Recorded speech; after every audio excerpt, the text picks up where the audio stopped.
I have always loved the idea of the city. Growing up, my parents never tired telling the story of how they met. My father, a country bumpkin from rural Taiwan, went to the big city and met my mother, a sophisticated urban belle. They fell in love, and in the process, he fell in love with Taipei itself. He went on to become an architect, passionate about improving the built environment where he started his family, working on some of Taipei's biggest civic projects. The city was matchmaker and muse. After college, as young college grads are wont to do, I decided to strap on a backpack and travel the world. In my early 20s, I traveled to over 30 countries, seeking inspiration in cities like Budapest and Rome, in Tokyo and Mumbai.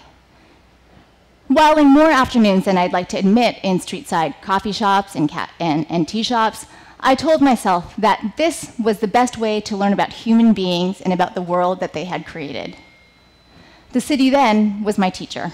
As my personal and professional travels took me further, to cities less developed, though no less instructive, cities like Kabul and Khartoum, Pyongyang and Freetown, I realized how important cities were as indicators of national development and as means for improving livelihoods. And I became deeply interested in how we can improve urban environments. But unlike my father, I was not interested in built environment. I was more interested in the interactions between people and the institutions that serve them, and how improving these institutions would then improve the lived experience. So I co-founded a firm that does just that, working both in the US and abroad. We work to improve civic policies and programs worldwide. So, as a lover of cities, it's amazing to be able to live in New York. When I leave my apartment in the East Village, I can walk 10 blocks and find every type of cuisine known to man. I love all the parks and the community gardens in my neighborhood, where I can find perches to read a book or to people watch. In New York City, as you all well know, I love all these subcultures that the city sustains and that the pleasures this then affords us. New York City is incredible. But recently, I realized just how different the lived experience could be for even residents of the same city. Fatou, not her real name, is a bright young woman from Benin. Several years ago, an American preacher on mission to Benin met Fatou and her family and took pity on them and decided to adopt Fatou and bring her to the United States. Fatou and her family were overjoyed.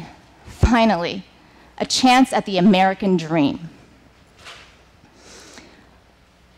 Maybe she would even become a doctor and be able to send for her family in the future. And so Fatou came to New York City. Fatou moved in with the preacher and his wife in Queens, and they insisted she call them mother and father. Fatou was pleased about this. She felt special. She felt taken care of. They started her on English lessons to make sure that she'd be able to adjust to her adopted homeland, and so that she could be able to enroll in school, a long-time dream for Fatou. However, from the beginning, something seemed not quite right. For the first few months, when they left the house, the mother would always hold Fatou by her wrist, keeping a firm grip, to keep her safe, she said. Fatou was not allowed any belongings other than what she'd brought to the US, and her belongings were frequently searched for any information she might have, any pamphlets or any information. And when these were found, they were promptly thrown out. Once Fatou's English was good enough, she was sent to work at a school that the family owned. She worked long hours, though she herself was never enrolled in school, and when she inquired about it, she was told not to be ungrateful. The preacher, Fatou's father, started doing bad things to her, things that she still struggles to talk about today. Even now, she only refers to them as the touching.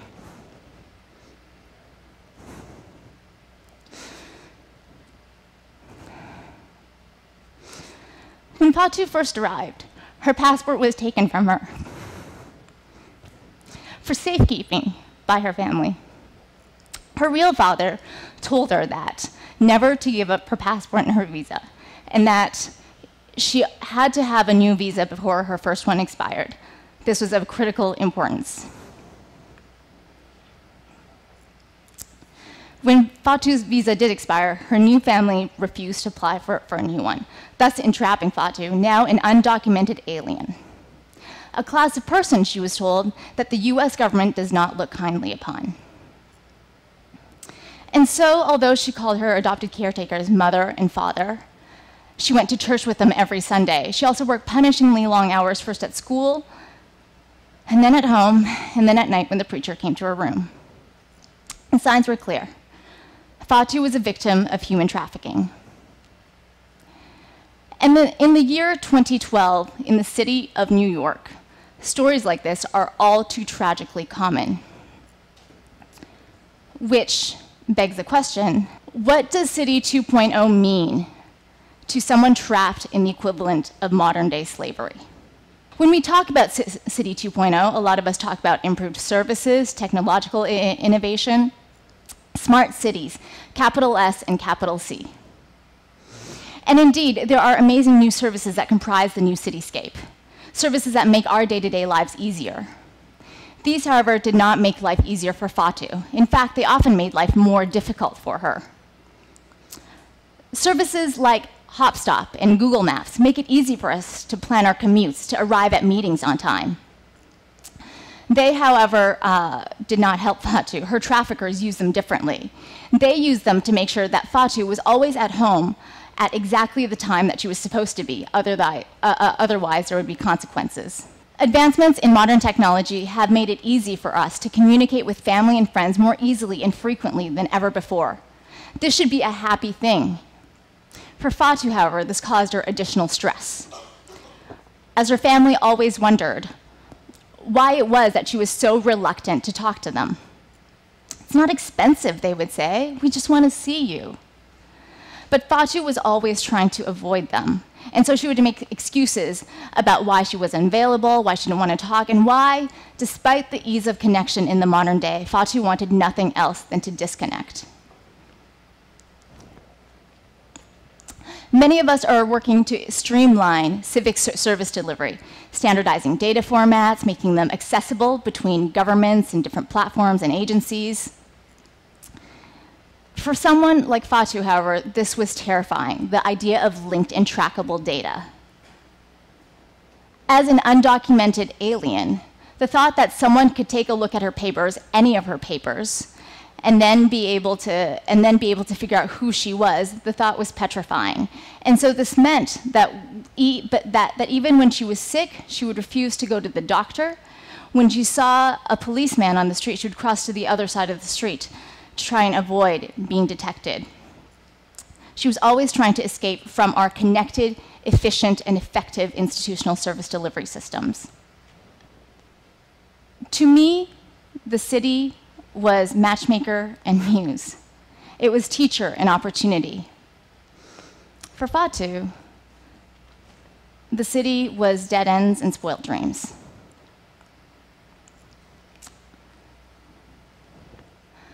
And so I ask, for whom and in whose image are we designing City 2.0?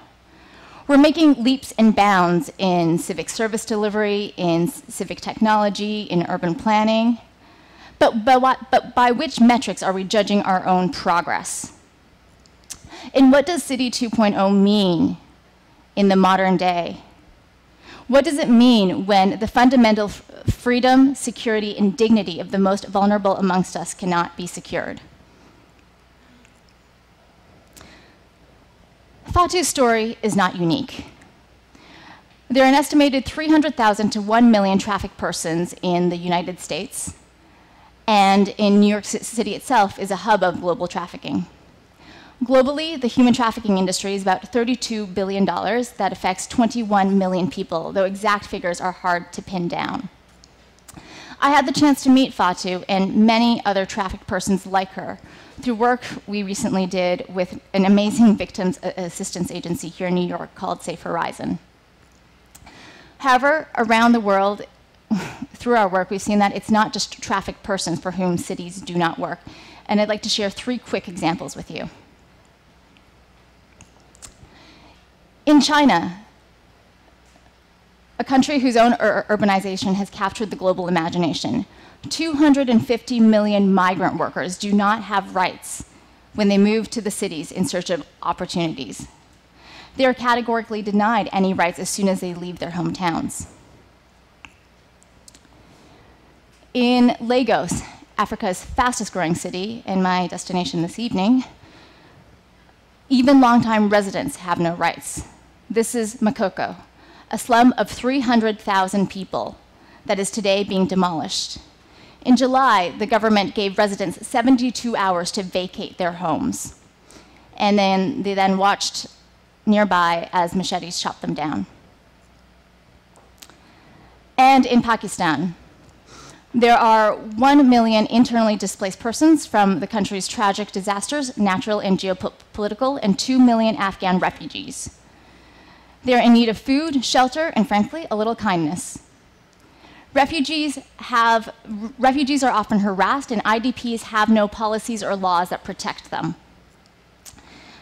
A few weeks ago in North Waziristan, we met a man who told us that despite the hum of drones above his head 24 hours a day, he would rather stay in North Waziristan than move to a city where he might be safer, because at least in Waziristan, he would have a chance at maintaining some semblance of dignity. Shanghai, Lagos, and Karachi, all dream cities for many in their respective countries. But fewer and fewer in these cities are going to be able to realize their ambitions. And here in the US, we are not so openly exclusionary, but subtly so. And I ask you to consider which is worse. In China, migrant workers know that when they move to the cities, they will have no rights. Here in the US, people still cling on to the American dream despite the fact that economic disparity is growing and economic mobility is decreasing. A child born into poverty today in the US has a 1 in 3 chance of ever making it to middle class. Post-World War II, those odds were better than 50-50. And so I ask, if in the future cities are where the opportunity lies, what happens when those opportunities are only available to a few of us? Migrant workers in China are committing suicide. Crime in Lagos is on the rise. Pakistani refugee camps are becoming fertile and popular recruitment grounds for religious fundamentalists. Are we surprised? And I'll pause here and say this. Even if we do not believe that we have a fundamental responsibility as human beings to care for one another, let us at least consider the risks to global security and thus to our collective well-being if cities of the future are not inclusive. So, because of the rise of the city, urban problems are becoming, by definition, national and international problems. Cities are the workshops by which some of the world's most intractable issues will get solved in the future, and this is an incredible opportunity. We now have the opportunity to define what cities of the future will stand for and how they will treat their citizens. Through inclusive, thoughtful, and intentional design, we have the opportunity to define the values that will guide our cities and that will represent us as a people. Now, we've come a long way. Data-driven urban planning has gotten us far, but we have to remember that still in the modern day, there are people that aren't captured as data points and that still live off the grid. For all the amazing work that open government initiatives around the world have done, or innovative crowdsourcing platforms like TED's own City 2.0 or Change by Us here in the US, we have to remember that all of these have a barrier to participation that is not insignificant. Let us be imaginative and let us be creative in thinking about how to engage populations that are not represented in the City 2.0 ideas du jour. And this is easier said than done. As human beings, we are naturally biased to looking for information in places where it's easy to find or easy to work with. So these days, that means largely digital and online. But I ask you to consider what's missing. So the next time you're looking at a data set, don't just look at what demographics are represented, look at what's missing.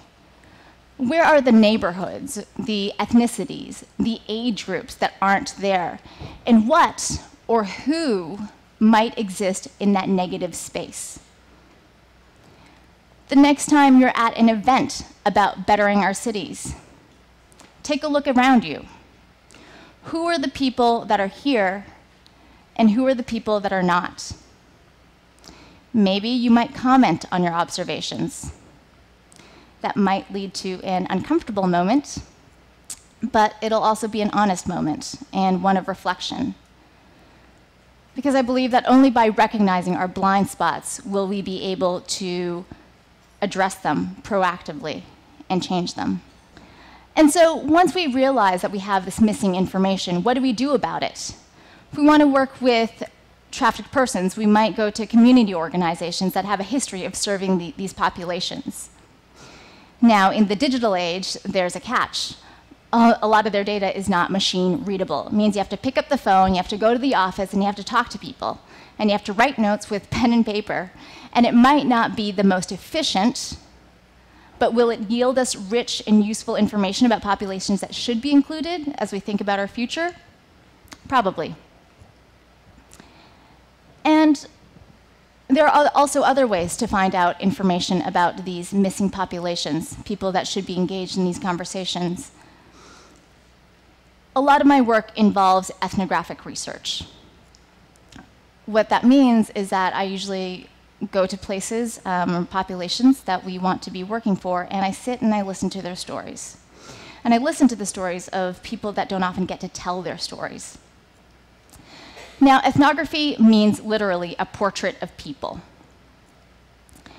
And by now, having talked to thousands of people around the world, I have learned to recognize my own shortcomings and flawed assumptions when it comes to understanding people, and to try and paint more honest and accurate portraits of people and their situations and their needs, and very lucky through my work to be able to then bring these portraits to policy makers that can do something about these situations, or to use them to design services that can meet their needs.